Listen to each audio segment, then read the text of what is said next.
Today I'm going to teach you how to create your first Zap in Zapier. If you're looking to automate tasks between different apps without any coding, Zapier is an incredible tool that connects your favorite applications and helps them work together seamlessly.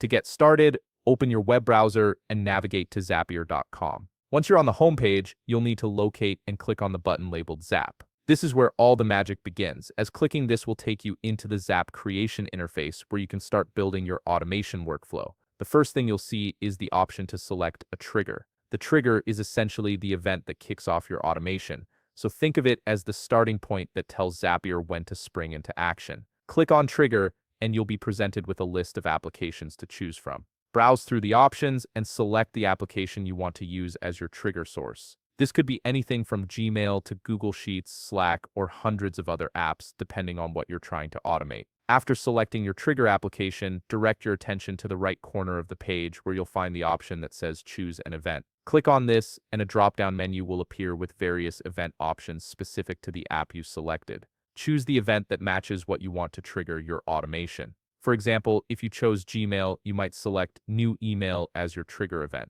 You'll also notice an option to connect account at this stage. Make sure to connect your account so Zapier can access the necessary data from your chosen application. Once everything is set up, click Continue to move forward. With your trigger now configured, it's time to set up the action. This is what happens after your trigger fires, essentially the task that Zapier will perform automatically. Select Action and once again choose the application you want to use. This will be the app that receives the data or performs the task based on your trigger. Just like before, look to the right corner of the page and click Choose an Event. From the drop-down menu, select the specific action you want this app to perform. If needed, connect your account for this application as well to ensure Zapier has the proper permissions. After you've provided all the necessary information and made your selections, click Continue. And there you have it, you've successfully created your first Zap in Zapier, connecting two applications to work together automatically. This simple automation can save you countless hours of manual work.